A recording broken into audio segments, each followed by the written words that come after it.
Me dio mucha ilusión preparar la charla cuando me lo propuso Lucía, gracias Luz por invitarme, porque es algo que nunca lo había presentado de esta manera. Se llama Defensas químicas en salicáceas, claves en la regulación de la interacción planta-herbívoro. Yo soy investigadora independiente de CONICET, SIDECAR, subsede de agronomía, que si no lo conocen, estamos en la cátedra de biomoléculas, y bueno, soy profesora adjunta hace poquito de acá de la facultad. Bien, ustedes saben que los árboles, por su dimensión y por su longevidad, son el refugio de una enorme diversidad de insectos y deben resistir una gran cantidad de estrés biótico y abiótico. Y hay relatos que dicen que los árboles experimentan un 60% más de herbivoría que las herbáceas. Esto los ha llevado a producir una enorme diversidad de fitoquímicos con función de defensa. Yo trabajé, digamos, toda la primera parte, les voy a hablar del árbol de sauce, ¿sí? Del género Salix, que yo empecé a trabajar un poco en Berlín, pero después, digamos, me metí mucho cuando volví a Argentina en el 2009, porque trabajaba en el INTA Delta del Paraná. Y entonces ahí, digamos, se cultivan estos árboles acá. Oh, perdón, que este siempre me complica. Acá. Se cultivan para papel prensa, ¿sí? O para madera, por ejemplo, de cajoncitos. Y hay un grupo fuerte de mejoramiento genético donde yo tenía acceso a muchos híbridos, a muchas especies diferentes. También en Argentina tenemos, por ejemplo, el Salix humboldtiana, que es un árbol criollo, que es el sauce criollo, que es un árbol nativo, que tiene interés en conservación. Esta es una foto, no se ve muy bien, pero esta es una foto de humboldtiana en el sur de la Patagonia. La verdad que está bastante, las poblaciones están bastante amenazadas. Y también se utiliza en fitorremediación. Y justo cuando yo llegué en el 2009, hacía un año, había habido un outbreak, ¿sí? De la avispa sierra del sauce, que es este bichito, que es un himenóptero bastante primitivo, que digamos, tiene pone huevos, de ahí crece la larva da una pupa, y la pupa un adulto, más o menos en 20-25 días. Hacía 1 o 2 años había habido un ataque de esta avispa que se había comido todos los sauces. Entonces en el delta estaban así como muy preocupados y me propusieron trabajar en esto. Así es como arranqué.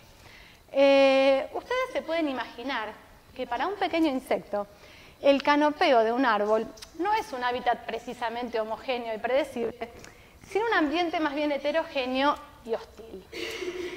Cuando un insecto busca su planta hospedadora, normalmente se guía a través de claves volátiles o claves visuales. Ahora, una vez que este bicho llega y se posa sobre la planta, se posa sobre la superficie de una hoja, la estructura o la composición química de esa capa más externa de la superficie foliar es lo que constituye la zona de contacto inicial y es lo que puede determinar, perdón, se me fue la sorpresa, su aceptación final, ¿sí? Entonces, nos vamos a enfocar en la zona de contacto, ¿sí? Cuando el insecto está, digamos, sobre la hoja, que son las ceras epicuticulares, que normalmente están formadas por hidrocarburos alifáticos de cadena larga. Y ahora, esto lo puse para los de moléculas y para los que hace mucho que no hacen química orgánica, les recuerdo. Entonces, esta es la capa más externa donde el bicho se apoya, ¿sí? Y está formada por este tipo de compuestos. Si se acuerdan un poquito de las clases de química, fíjese que son puras cadenas largas de carbonos y de hidrógenos. Y esto le da mucha hidrofobicidad. Y eso hace que las ceras, ¿sí? La parte de afuera de las plantas, vieron que a veces son brillosas, son muy impermeables. Bueno, es gracias a este tipo de moléculas, ¿sí? Fíjense que prácticamente todo carbono con hidrógeno, bien impermeable. Ahora, esto es lo que conforma entonces estos cristales epicuticulares y estas capas de ceras epicuticulares. Hay otras moléculas que pueden estar también, digamos, en las plantas, que son, por ejemplo, este tipo. La voy a retomar más tarde, pero lo que quiero que miren ahora es que esta molécula tiene un azúcar, que es lo que está dibujado en negro, ¿sí? Y la reconocen porque, ¿se acuerdan la famosa forma de silla? Con esos oxidrilos que cuelgan para todos lados, eso le da solubilidad en agua, ¿sí? Entonces, tenemos una capa muy hidrofóbica y tenemos estas moléculas que están adentro, pero que a veces salen un poquito para afuera, y lo que se ve, hay relatos que muestran que estos compuestos podrían actuar en sinergismo con metabolitos especializados como estimulantes o repelentes de la actividad de los insectos. Entonces, lo que les voy a mostrar ahora es un trabajo que hicimos con Andrea, que fue parte de la tesis doctoral también de Celina Braccini, que ahora está en INTA, donde, digamos, lo que hicimos fue, esta es la hoja de sauce, era hacer fotografías con microscopio electrónico de barrido para ver cómo es la superficie. Y esos compuestos que yo les mostré, esos compuestos de cadena larga, que tienen muchos hidrógenos y carbonos e hidrógenos, forman, estos son los estomas, ¿no? Pero todas estas formitas raras, son las eras epicuticulares. Y es la zona de contacto de los insectos con la planta, lo primero que tocan. Bien, cuando yo llegué a INTA, allá estaba la ingeniera Teresa Cerrillo, y ella ya tenía identificados en ensayos de campo, tenía identificado cómo, digamos, cuál era el daño de la avispa sierra a los diferentes genotipos de sauce, ¿no? Y, por ejemplo, bueno, logramos armar este gráfico donde se ve nivel de daño, ¿sí? Y acá hay 1, 2, 3, 4, 5, 6 genotipos diferentes. Y lo que me parece que es súper claro es que algunos genotipos, ¿sí?, eran muy dañados en el campo y otros prácticamente no los tocaba, ¿sí? Esto, datos que aprovechamos después del outbreak, ¿no? Ok.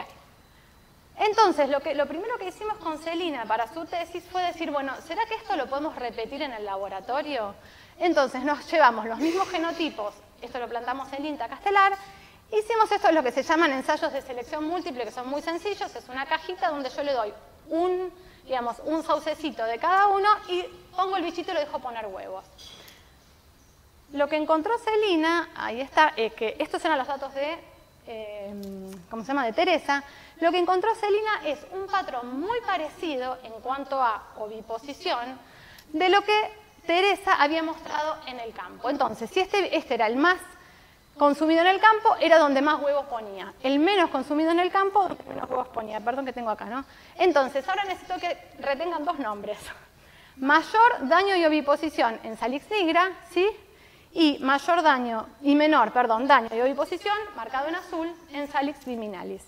Esto al menos que me empieza a dar una idea es que la preferencia de alimentación que yo veo en el campo está determinada de alguna manera por la preferencia de oviposición. Entonces, paso posterior, nos pusimos a estudiar el comportamiento de oviposición. Esto es cómo se ve un huevo de la avispa sierra al microscopio óptico, ¿sí? Ahora, los que yo les quiero mostrar, esto, no sé si están muy familiarizados con insectos, por ahí está Norma, creo que está por ahí. Bueno, este es el ovipositor de la avispa sierra. ¿Y por qué se llama sierra? Me lo pueden decir ustedes. Fíjense que es como un cuchillito, ¿sí?, que tiene sierritas. Con esto, la avispa lo que hace es, se acerca, digamos, a la hoja, serrucha, levanta la primera capa, ¿sí? Ay, perdón, la epidermis. Ay, se lió. Acá. Levanta la primera capa de la hoja y mete el huevo como si fuera en un bolsillito adentro de la hoja. Con lo cual, a mí lo que me daba una idea de esto es que el bicho está muy en contacto con las claves de la planta. O sea, que tiene que haber compuestos químicos, espero, siempre, ¿no?, pero compuestos que hacen que el bicho realmente haga ese comportamiento de meter el ovipositor, levantar y poner el huevo adentro. Entonces, decidimos estudiar bien en detalle el comportamiento de oviposición. Este es un video, no es el mejor video de sus vidas, pero a ver si funciona. Sí. No. Tengo que ir a la computadora. Me dijiste clic, sí. Recuerdo. A ver si ahora me funciona. Perdón, ¿eh? ¿Este es el clic? No. Perdón. Para, ¿el clic con qué se lo doy acá? Perdón. Ahí está. Ahora, ahí va. Bueno. Quiero que vean, esta es una avispa, no se ve muy bien, que está poniendo huevos, ¿sí? Ahora va a venir otra, y si ustedes miran, ahí tienen unas antenas, que apenas se ven, y va haciendo así con las antenas, ¿no? Toca la hoja con las antenas, se da vuelta, y ahora quiero que miren el ovipositor, no sé si lo llegan a ver, ¿ven esto que está acá? Que parece como un lápiz de labios, y con eso frota la parte de arriba de la hoja, frota un rato largo, y después baja el abdomen y mete, entonces ahí sí, se queda quieta. Cuando se queda quieta es cuando está serruchando para poner el huevo adentro. Lo que a mí me da esto, lo que yo veía, ¿sí?, cuando empezamos a estudiar este comportamiento, es un meticuloso reconocimiento de la superficie foliar, como que realmente está buscando claves, a ver si pongo el huevo o no lo pongo, y una secuencia estereotipada de comportamientos. ¿Esto qué significa? Que el bicho siempre hace anteneo, raspo para ver qué hay y después pongo el huevo, ¿no? Como esos tres comportamientos secuenciales. Entonces dijimos, ¿y será que este comportamiento varía dependiendo del genotipo de sauce que yo le ofrezco? Bueno, para eso lo que hicimos es un etograma, que esto, a Lucía, me parece muy recomendable para épocas de crisis porque son experimentos muy baratos, a veces no son fáciles de hacer, pero son muy baratos, que se necesita prácticamente nada y que con buenas preguntas nos pueden dar mucha información. Un etograma viene de etos, que es comportamiento, y grama, registro. Es un registro del comportamiento. Lo que hicimos fue, en una caja de Petri, le dimos, por ejemplo, estas son hojas de Salix nigra, ¿se acuerdan? El genotipo favorito. Le dimos las hojas y filmamos a ver qué pasaba. Y después lo que hicimos fue observar esos tres comportamientos que yo les comentaba. El de mientras camino voy entrenando, el AW, el AR, que es el abdominal rubbing, ¿sí? Como el raspado, y el egg laying, la puesta de huevos. Que acá, estos son unos dibujitos de Camila que, digamos, que muestran como cada uno de los comportamientos. Y acá lo que les voy a mostrar es qué es lo que nos dio. Para Salix nigra, el genotipo favorito, y para Salix viminalis. Nada más viendo los colores ya se dan cuenta que nos dieron muy diferente. Cuando las avispas estaban expuestas a Salix nigra, hacían como más preferencialmente, con más frecuencia, toda la secuencia de comportamientos. En cambio, cuando yo le ponía acá hojitas de Salix viminalis, solamente como hacían así con la antena, por ahí bajaban un poquito y después seguían, no llegaban a poner el huevo, ¿sí? Entonces, esto también lo que me da una idea, y es la parte que, con lo que voy a seguir ahora, es que es probable que utilice claves de contacto para decidir si va a poner el huevo o no. A partir de ahí, entonces, todo mi trabajo fue tratar de entender si utiliza claves de contacto. Para eso les quiero mostrar una cosa, para que entiendan el trabajo que hicimos ahora. ¿Dónde gustan los insectos? Gustan en las antenas, ¿sí? Podríamos llegar a tener entonces estructuras de gusto, y también en el ovipositor. ¿Vieron que la cucaracha, la célula de retina, la cucaracha, cuando uno la persigue sale corriendo rápido? Y porque lo que tiene son como dos pelitos que le salen por atrás, que espero que no me maten los de zoología agrícola. Bueno, esos se llaman cercos. En ese lugar, o en el ovipositor, por esa zona también podría llegar a haber, digamos, sentido del gusto para estos bichos. Y eso es lo que buscamos. Este trabajo lo hicimos acá. Lo buscamos como una aproximación indirecta, porque hay una forma que sería muy fácil de hacer, que si yo pudiera darle un papelito con la clave química y veo si el bicho pone más o menos huevos. Muchas veces con las mariposas, con los lepidópteros, esto funciona. Pero como este bicho mete el huevo adentro de la hoja, esa aproximación no me funcionaba. Así que buscamos estas aproximaciones indirectas. Entonces, búsqueda de claves de contacto a través de evaluar la presencia de estructuras quimiosensoriales. Esta es la antena. Esta es la antena, y si ustedes miran, no sé si lo llegan a ver, es muy peluda, ¿sí? De todos estos pelos que hay acá, la mayoría son pelos mecanosensoriales, que son estos que tiene la cucaracha atrás, que hace que cuando yo me acerco sale corriendo y no la puedo agarrar, ¿sí? La mayoría de los pelos son mecanosensoriales, pero hay algunos que son quimiosensoriales, y esos eran los que yo estaba buscando. En este trabajo, que lo hicimos con la ayuda de Romina Barroso, ¿sí? de la Facultad de Ciencias Exactas, encontramos 4 tipos de pelos sensilias quimiosensoriales. De esas 4, solo una que la encontramos y que fue una gran alegría es del tipo gustativa, que eso se define por la morfología, ¿sí? Son pelos que en la punta tienen como un agujerito, un poro, y ahí es donde entran los compuestos químicos y los bichos los pueden gustar. Esto lo encontramos, entonces sí encontramos estos pelos gustativos en la antena y que me indican que podría haber percepción de contacto, y también, digamos, lo mismo hicimos en la parte del ovipositor. Esto ya se los comenté, es la sierra de la avispa, miren, acá se ve bien, está lleno de pelos, ninguno es quimiosensorial. Y después buscamos en los cercos, esos 2 pelitos que están al costado del ovipositor, y fíjense que también encontramos una de estas estructuras que me indican que podría haber percepción de contacto, tanto en las antenas como en el abdomen. Bien, entonces, una parte era ver que las estructuras están. Entonces ahora lo que empezamos a estudiar es la presencia de glicósidos fenólicos salicinoides. Estos compuestos son característicos de las familias salicáceas y tienen valor taxonómico. Entonces, si yo soy capaz de reconocer estos compuestos y estos compuestos me indican que eso, por ejemplo, es un sauce, entonces puedo reconocer un sauce a través de esto. lo que hicimos fue, bueno, este es el compuesto que les mostré antes. Fíjense que se llama salicina. Y tal vez, hoy justo estuve buscando porque había encontrado que el té de salicina, ¿sí? Que el té de corteza de sauce, se utiliza, por ejemplo, como antifebril, ¿sí? O para el dolor. Y esto resulta que se utiliza desde hace del siglo V a.C., ¿sí? Y muchas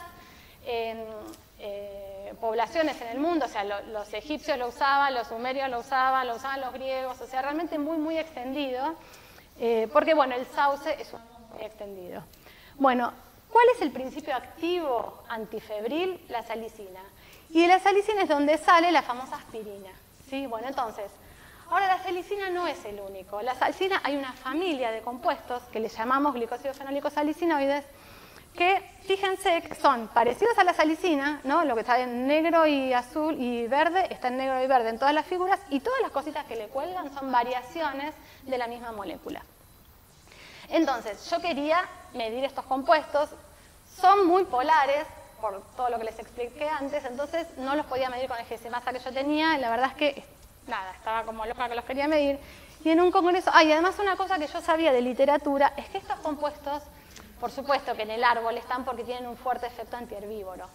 Entonces, en un congreso me encontré con Jonathan Gershenson del Max Planck de Ecología Química en Viena, y le mostré los datos anteriores y lo convencí para que hagamos una presentación a Beca, y me fui un par de meses con la DAD a medir estos compuestos.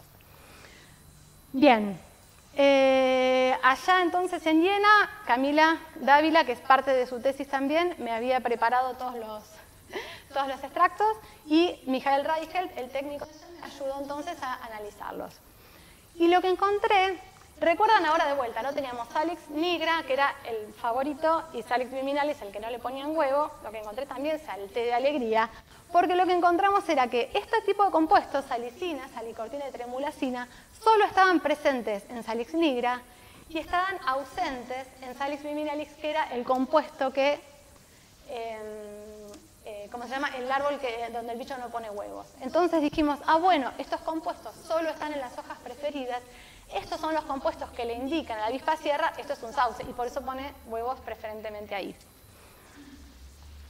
Bien, ¿qué era? Y esto es una cosa que la puse, la saqué, se la conté a Lucía y me dijo, ponela, porque a mí me parece que es una técnica muy, muy linda para hacer y muy fácil también. Vieron que yo les conté que estos compuestos polares no salen a la superficie, entonces, pero yo ahora estoy diciendo que puede ser que la avispa los guste. Bueno, lo que queríamos ver era si estos compuestos se podían encontrar en la superficie de la hoja. Para eso hay una técnica muy divertida que ustedes agarran, le decimos con vos, ¿no?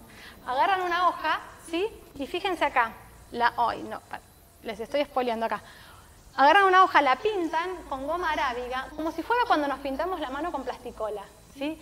Se deja secar y cuando yo saco las capitas esas, puedo analizar químicamente, digamos, lo que saqué, ¿sí? El peladito. Y en ese peladito solo están las ceras epicuticulares, no rompe la célula. Entonces es una forma de analizar químicamente solo la cutícula de la hoja. Bueno, haciendo eso lo que encontramos es que estos compuestos sí aparecían en cantidades muy chiquititas, por eso solo lo podía haber hecho en Viena, ¿sí? Muy chiquititas en la superficie de las hojas de Salix nigra. Ahora sí. Bueno, yo entonces tenía los resultados, ¿se acuerdan de Celina, que había armado, digamos, los índices de oviposición para los diferentes genotipos de sauce? Y Camila había hecho el estudio de cada uno de estos árboles. Yo tenía la concentración de glicósidos fenólicos. Entonces Camila lo que hizo fue, bueno, ver si existía una correlación. Y lo que encontró es que hay una correlación muy alta. Fíjense, yo acá les muestro. Salicina en función de número de huevos, salicortina, número de huevos. O sea, todos tremulacina, número de huevos, y aquí salicinoides totales, número de huevos. En todos los casos hay una correlación muy significativa entre cuánto compuesto hay y la cantidad de huevos que está poniendo el bicho. Entonces, hasta acá espero haberlos convencido de que estos compuestos tienen un rol, que tienen mucha importancia en el comportamiento de oviposición, que de alguna manera determinan el daño en el campo o el daño posterior por la avispa sierra, que podrían ser parte de una huella química que le indica al bicho esto es un sauce y esto está bueno, Y lo que proponíamos en ese momento es que podrían utilizarse para detección temprana de susceptibilidad. Por ejemplo, si yo saco híbridos a lo loco y quiero ver tempranamente si van a ser susceptibles a la avispa o no, podrían avisarlos. Y también, bueno, podrían seleccionarse en contra eventualmente en programas de mejoramiento. Ahora, hasta ahora yo solamente les hablé de oviposición, ¿sí? Nos quedamos en el huevo y este bicho todavía le falta un montón para crecer. Entonces, la avispa pone huevos, yo me quedé acá. Entonces, con Camila nos preguntamos, bueno, pero ¿cómo le va a la larva en los diferentes genotipos? ¿Sí? Entonces, bueno, Camila hizo un experimento. Acá tengo un agradecimiento especial a Paula, que estuvo un fin de semana entero en la facultad, haciendo estas casitas, ¿sí? Porque lo que teníamos que hacer era exponer a las larvas individuales para poder seguirles para poder seguirlas de a una. Entonces, bueno, acá nos juntamos y hicimos las cajitas. Y lo que hicimos fue poner, estos son otros genotipos, pero no importa. Fíjense que uno es alto en glicósidos fenólicos, que este es el Salix humboldtiana, el nativo, y otro es bajo en glicósidos fenólicos, que es otro sauce, que se usa mucho en el delta. Y lo que veíamos es que la larva de Oligospilus, le va mejor en esos genotipos que tienen muchos glicósidos salicinoides. Hasta ahí me siguen, ¿no? Ok, entonces... Pero entonces ahí es cuando con Camila dijimos, pero pará, estos no eran compuestos de defensa, con fuerte efecto antiherbívoro. ¿Cómo le irá? Perdón, no me acuerdo si se los terminé de señalar, pero esta avispa es un herbívoro especialista, se los había dicho, ¿verdad? Entonces ahí dije, bueno, ¿cómo le irá a un herbívoro generalista? ¿Sí? Bueno, conseguimos un herbívoro generalista modelo, que es la Spodoptera frugiperda. Hicimos los mismos experimentos, les dimos las mismas plantas. Les dimos, ¿cómo se llama? En rosa está el que tiene mucho salicinoide y en naranja el que tiene poco salicinoide.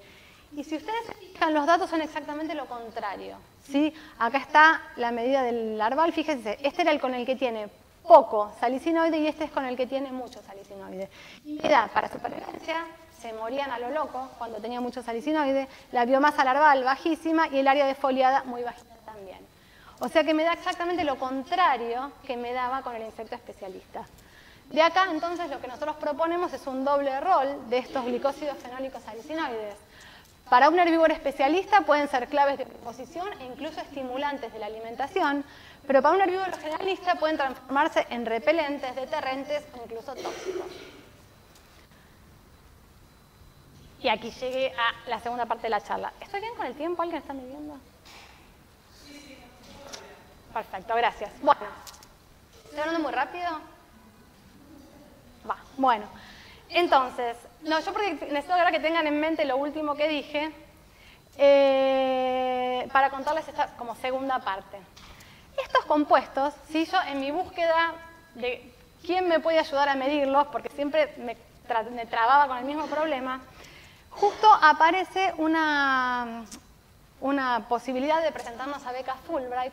Entonces le escribí al doctor Rick Lindroth de la Universidad de Madison que durante toda su vida había analizado estos compuestos y tenía millones de papers, incluso trabajaba con estos compuestos en el campo. Entonces, bueno, le escribí y, bueno, me dijo que sí, que podíamos hacer una presentación. Y en ese momento justo había aparecido esta idea de que la biodiversidad de insectos está amenazada a nivel mundial. Había aparecido literatura que revelaba tasas dramáticas de disminución de muchas especies de insectos, de muchas familias, ¿sí?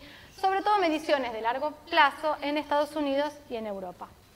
Que supongo que algunos se acordan de cuando viajábamos, cuando éramos chicos, que había que limpiar el parabrisas del auto cada tantos kilómetros, no sé yo, cuánto hace que no limpie el parabrisas, ¿no?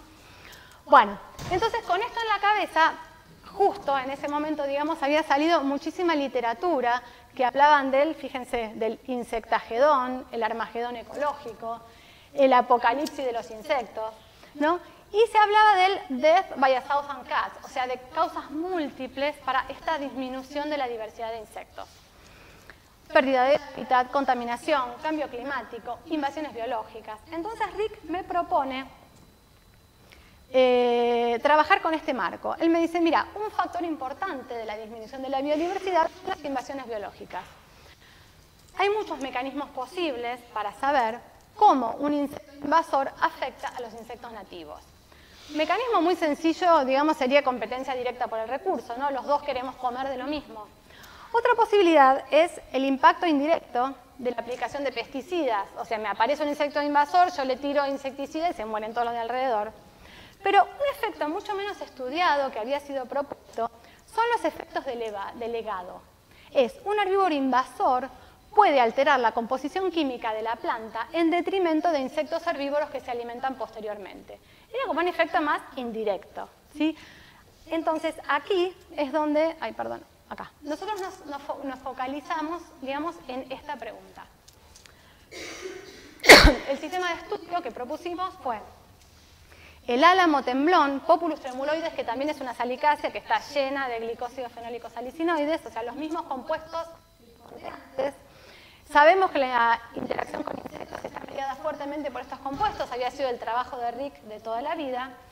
Y sabemos que es un árbol también que tiene mucha variabilidad genética. Estos compuestos están muy determinados genéticamente, entonces está bueno cuando uno trabaja tener como un abanico de posibilidades de genotipos para poder hacer experimentos.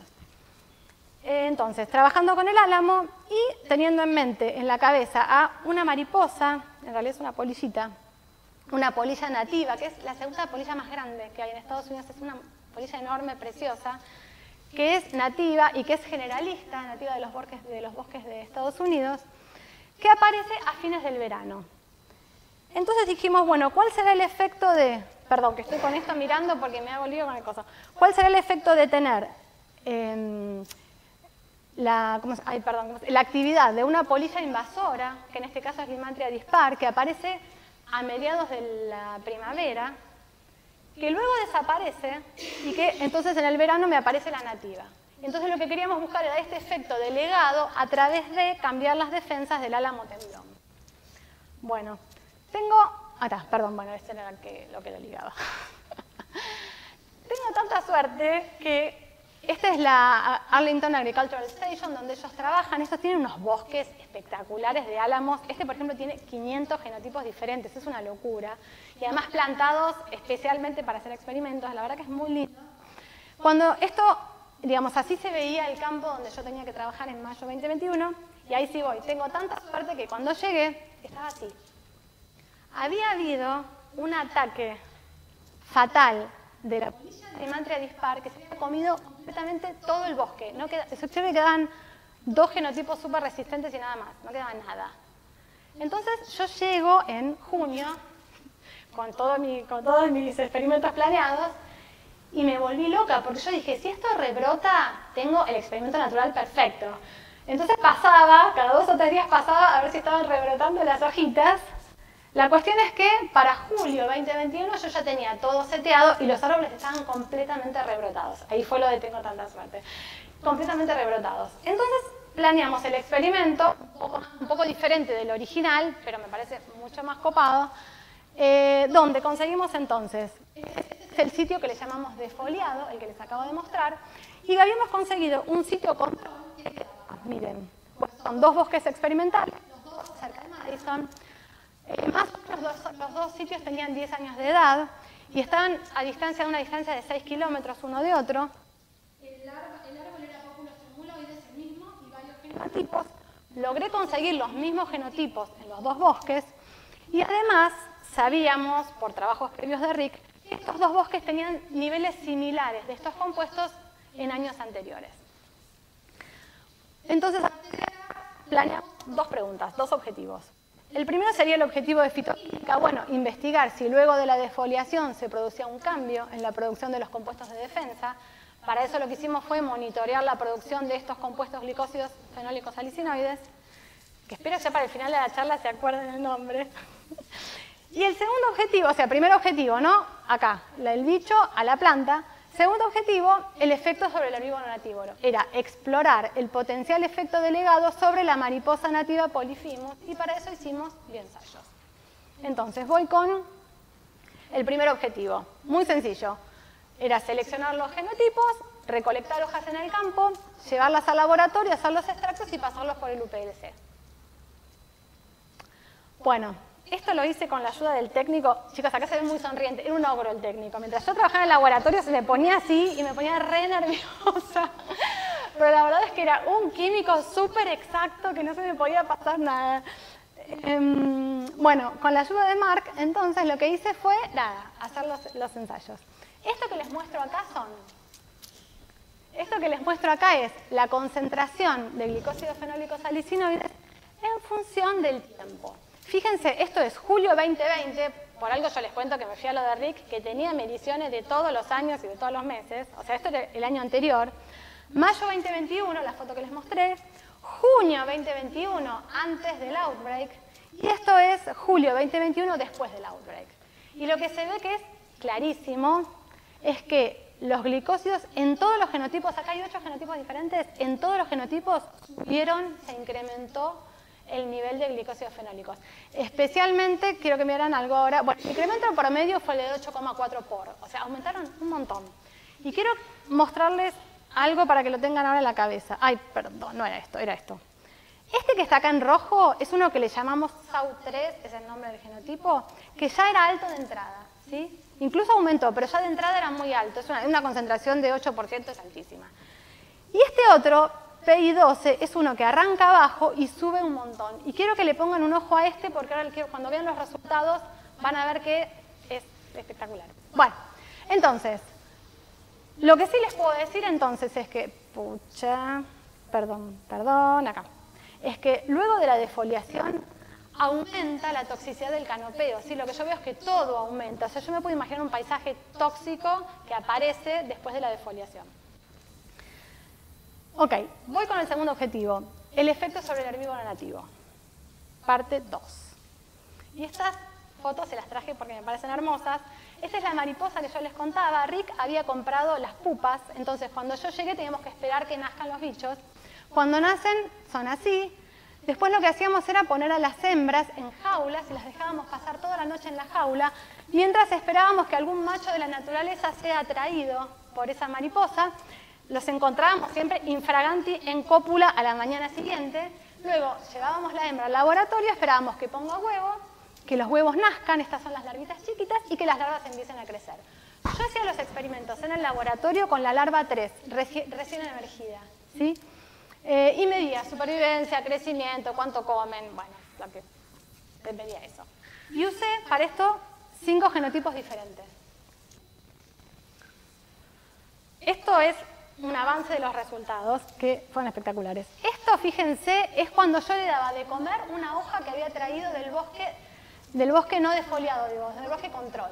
Fíjense que hay la hoja, toda comida, caca por todos lados, el bicho creciendo radiante y feliz.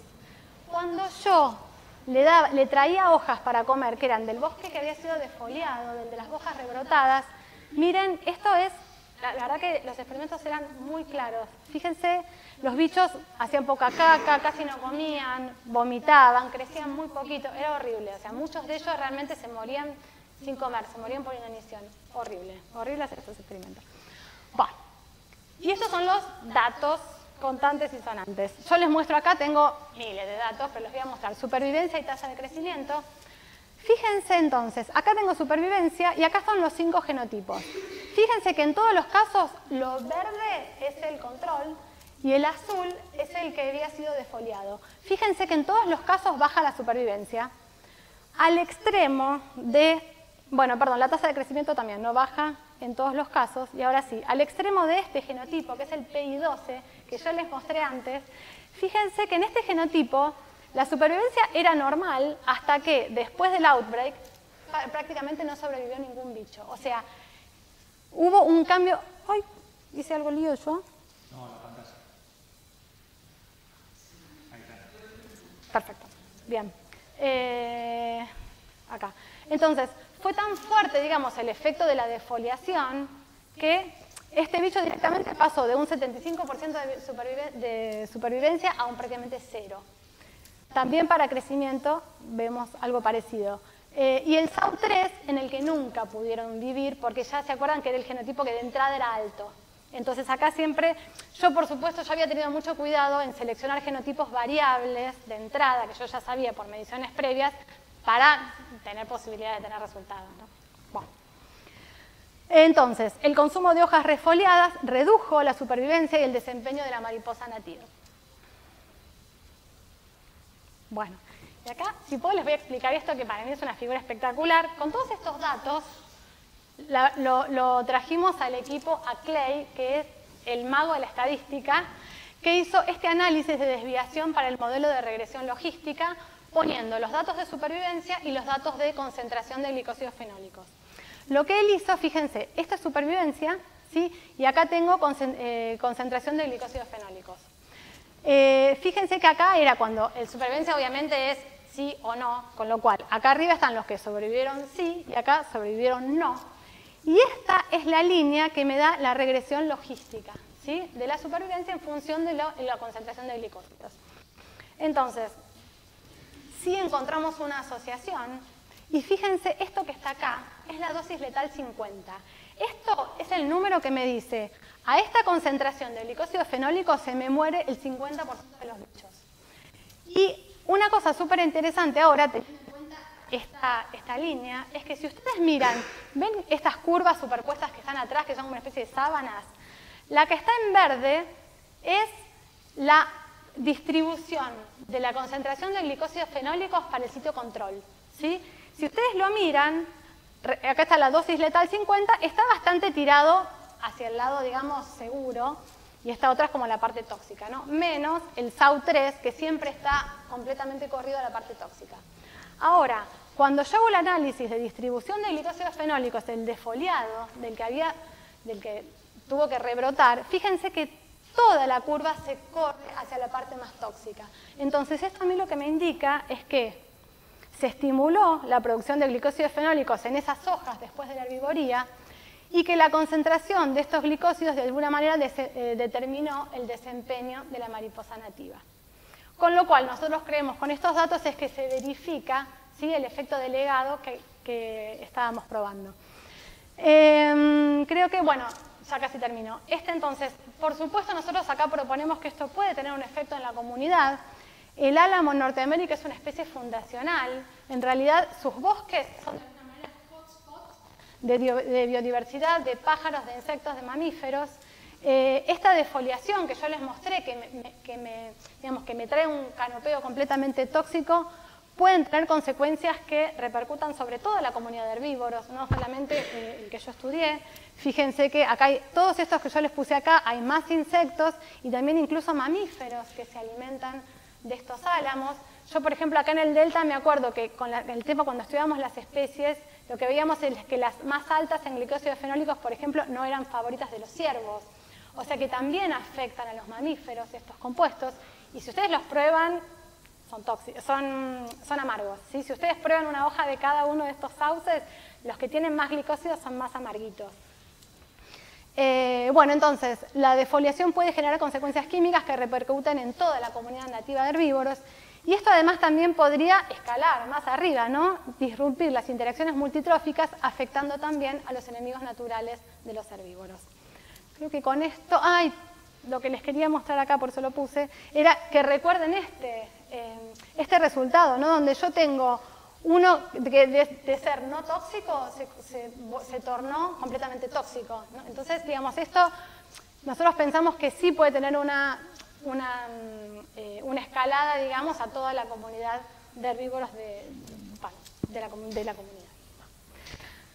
En fin, los glicósidos fenólicos salicinoides, entonces, espero haberlos convencido que tienen un rol clave en la selección de hospedadores y en la herbivoría, con posibles repercusiones entonces para la diversidad de la comunidad y las funciones del ecosistema, que pueden tener importancia forestal. Podríamos nosotros elaborar mecanismos de mejoramiento genético e introducirlos, digamos, en la ecuación, y que también pueden tener importancia para la conservación. Y dicho esto, muchas gracias.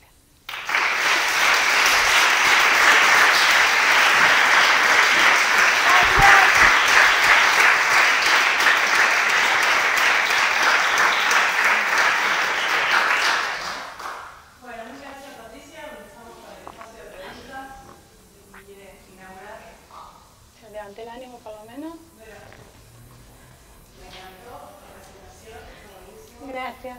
Felicito. Y una pregunta, efecto de legado, ¿persiste durante varias temporadas, que los años seguidos? No lo creo. Lo que en realidad cuando yo llegué a Madison, y yo vi que estaba todo, todo comido, me puse muy feliz porque yo sabía que ellos habían hecho unas mediciones en otros años donde ellos ya habían visto que después de un outbreak había un pico grande de glicósidos fenólicos, pero que después lo midieron al otro año y no se mantenía. O sea que eso como que duraría, digamos, ese año. Sí, eso lo tenían ellos medido.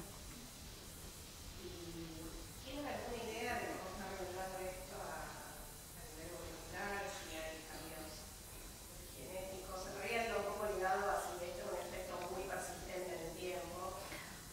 Ya me estás diciendo que no, pero... Sí, yo creo que no.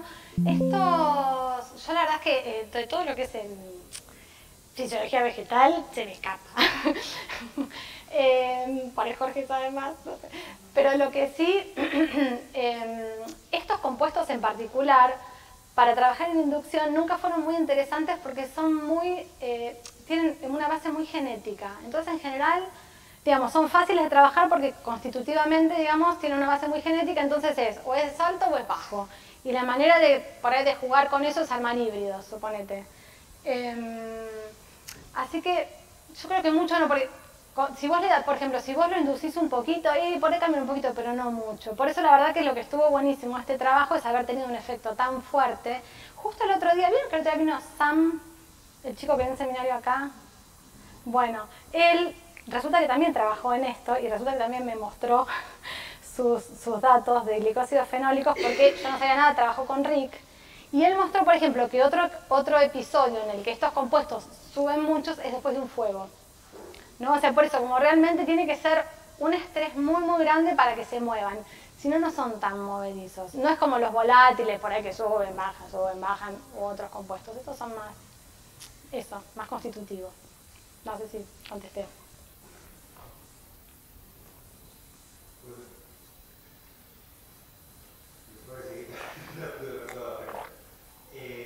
De lo que vi, mi duda surge de esas pupas que pidió Rick. ¿De dónde vienen? Eran de un botánico de un estado del estado de al lado. Esta mariposa igual es bastante generalista y es como... No me acuerdo cómo se llamaba. Porque vos tenés por un lado el tema del bosque naturalmente inducido, están viendo larvas que no están adaptadas a las condiciones. Después es un colega mucho más susceptible. El resultado es que hubo constante es impresionante. Sí, el papá igual era local. No sé si vos viste cuando yo mostré... Porque lo que nosotros hacíamos era... Poníamos las hembras en jaulas, digamos afuera, en una jaulita, y esperábamos que sean copulados machos de la naturaleza. Entonces el papá, digamos que sí era local. La madre no. No creo que tenga que ver con eso, porque... O sea, mi duda es que frente a una reproducción tan fuerte y un impacto tan grande en todos los árboles, seguramente tiene que tener impacto sobre la población de insectos. Yo creo que sí. Lo que pasa...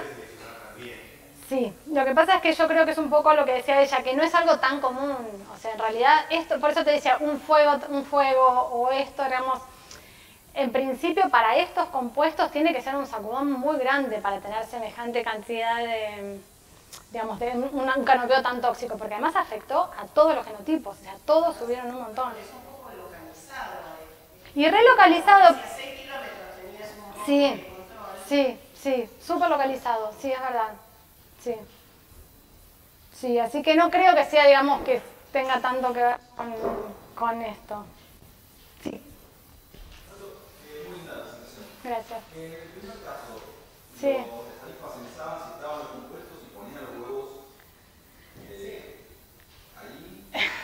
Eso es lo que nosotros suponemos. Viste que yo contaba que son aproximaciones indirectas, las que yo hice miles de pruebas para tratar de tener una relación más directa entre la concentración de compuestos que yo le pongo, que yo sé cuánto tiene, y los huevos que pone el bicho.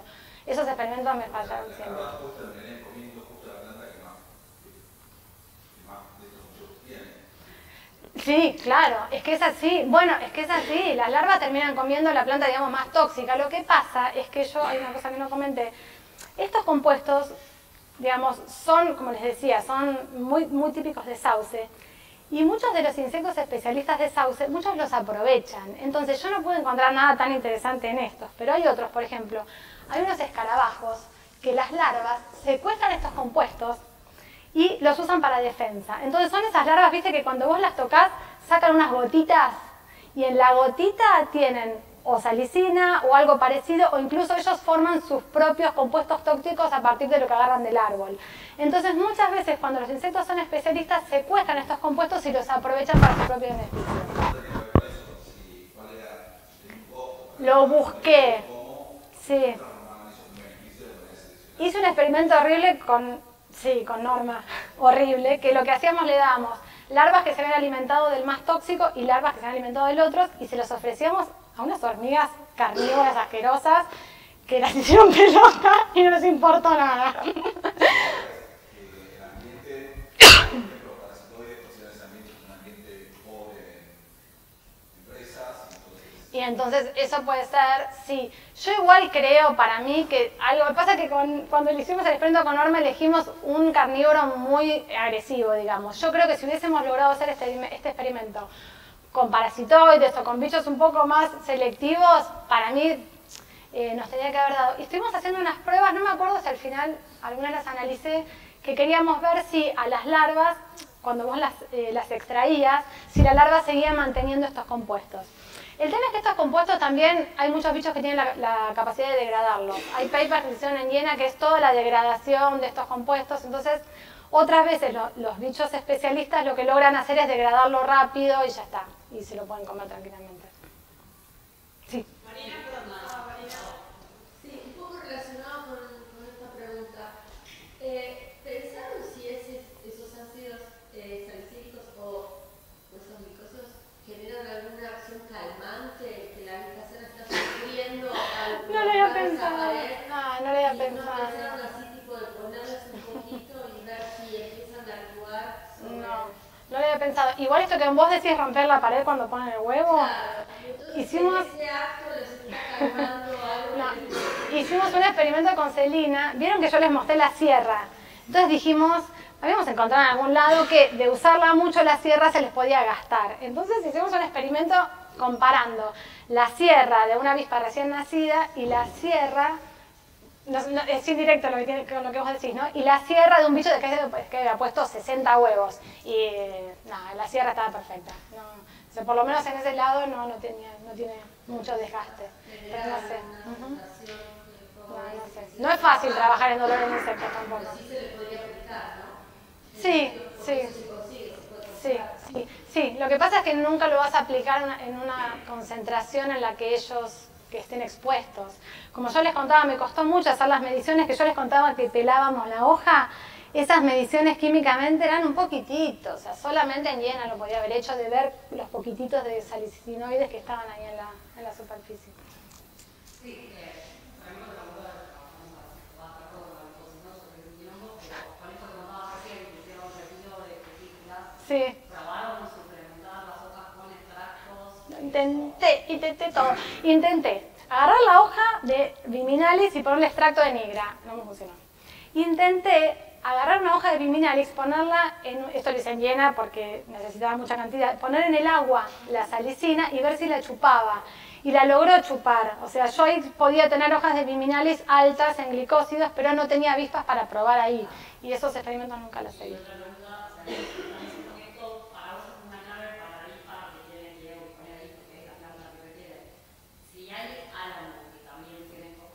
Excelente. El álamo no bipone. No sé por qué. Y es verdad, yo me lo pregunté muchas veces, digo, pero tiene el álamo que no bipone y tiene este, y las correlaciones son espectaculares. Yo estaba alucinada con esos resultados. Por eso yo hablo de huella química. Yo hice en realidad, yo solamente estoy mostrando glicósidos fenólicos. Analicé un montón de metabolitos de sauce, ¿no? Además de volátiles, que algunos podrían ser de atracción, también analicé otro tipo de compuestos. Tiene que haber alguna huella química, pero que no la termino de enganchar toda, no la termino. No. Sí. Gracias. ¿Llegaron en el primer caso que contaste a proponer algún tipo de manejo? Porque vos dijiste que al principio te había disparado esta investigación. Sí. Mira, yo lo que había pensado al principio de todo, porque yo en realidad mi especialidad es más con volátiles. Si yo hoy no traje volátiles para sorprender a los que me conocían que pensaban que iba a traer volátiles. Entonces, lo que yo había pensado al principio, ellos usan unas trampas amarillas, yo había pensado hacer tratar de encontrar volátiles que sean claves de atracción para aumentar, digamos, la atracción del monitoreo de las trampas amarillas. Ese era mi objetivo inicial. Entonces sí hice cosas para ver si atraían con olfatómetros y analicé volátiles de todos los sauces y qué sé yo. No llegué a ninguna cosa. Digamos, sí encontré algunos volátiles probablemente atrayentes, pero digamos ahí quedó. Y después, en realidad, lo que me interesó de esto, que yo lo comenté un poco al pasar, era más que nada como colaborar de alguna manera con el programa de mejoramiento genético en cuanto a tener claves tempranas de detección de daño por avispa sierra. Igual quiero decir algo que me sirve, es que estos compuestos, estos árboles, imagínense Nigra y Viminalis, que son el Nigra tan seleccionado por avispa sierra y el Viminalis tan poco seleccionado. Cuando yo miro lo mismo con hormigas, veo exactamente lo contrario. Porque las hormigas son muy generalistas y estos compuestos son tóxicos. Entonces, las hormigas prefieren comer el Viminalis. Entonces, ojo, cuando hacemos todas estas cuestionitas de mejoramiento genético y queremos encontrar el híbrido ideal, que no existe. Porque el árbol que es favorito de podría haber traído algún dato de hormiga porque hubiera sido muy ilustrativo. El árbol que es favorito para la avispa sierra es no favorito por hormiga y al revés, ¿sí? Entonces, con los programas de manejo son complicados. Gracias. Sí. Yo tengo una curiosidad. Si te ocurre cuál puede ser el mecanismo evolutivo para que esto haya surgido, porque en realidad no pudo haber coevolución, ¿no? Entre esta especie invasora. ¿De cuál de las dos partes me estás hablando? La segunda. Ah. La segunda de contarte esta historia de la especie invasora que hemos Sí. llegado, Sí. Sí. No, claro. No. Sí, claro. Sí. Entonces eso en realidad, desde el punto de vista del arte, está bárbaro, porque le genera un mecanismo De protección. Sí. buenísimo. Sí. Supongo que eso es también beneficioso para este insecto que va a tener alimento. Al año siguiente, alimento exclusivo para ella. Sí. Pero SAP se lo dio en la respuesta con el fuego, con algún otro evento. Pero la invasora seguirá comiendo. Con el fuego también pasa el lugar de origen de la invasora, ya no me preguntaba eso. No lo sé. Lo que pasa con la invasora esta es que es recontra generalista. Está por todos lados y se morfa todo. Pero a este no le importa nada. Y que debe tener la ventaja esta de que como está al principio de la temporada puede agarrar lo que quiere, ¿no? Pero la verdad es que no sé. Sí, no. No, de evolutivo no creo que tenga, pero bueno. Sí, pero podría ser del fuego, ¿no? ¿Por qué no? Si hay eventos de exfoliación muy intensos, frente a una respuesta de así, es de una protección, una tolerancia o una resistencia. Ah, para el árbol sí, claro. Sí, para el árbol sí. Sí. Sí, para el árbol sí. No, es que se ve que la defensa es súper buena. Martín. Sí, no, comentarme sobre el comentario, la pregunta de Laura que me pareció muy buena, que tiene que ver con el tema de la evolución. Una de las cosas que ha ido desapareciendo de la literatura en los últimos 20 años son los procesos, no de adaptación, sobre eso sale, pero ha desaparecido por completo el proceso de adaptación, que es simplemente el matching entre dos cosas, porque alguien ya viene con esa cosa. Y a mí me parece que el transflujo y los intercambios de especies que estamos teniendo tan marcados, claramente van a empezar a aparecer este tipo de cosas que es simplemente adaptación. Y eso no veo que aparezca en la literatura y me parece que eso va a haber que empezar a prestar atención. Ah, bueno, buenísimo. Una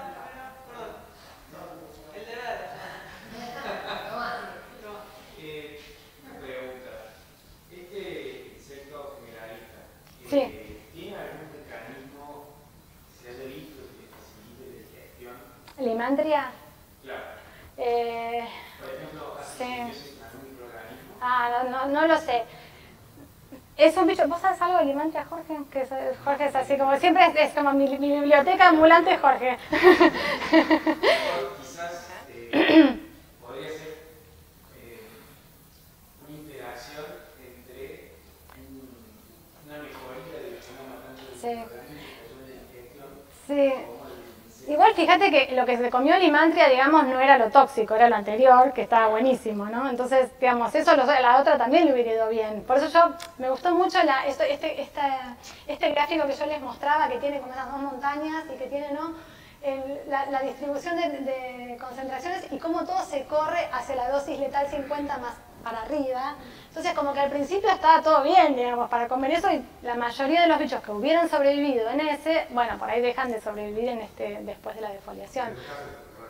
Es un caso típico que los insectos invasores tienen microorganismos. ¿Tiene microorganismos? Ah, bueno, eso no sé. La verdad que no sé. Pero está muy estudiada, debería saberlo probablemente, o tendría que buscarlo. Sí. Gracias, sí. ¿Ya está? Listo. ¿Alguna otra pregunta? Bueno, vamos. Bueno, gracias. Gracias, Mario.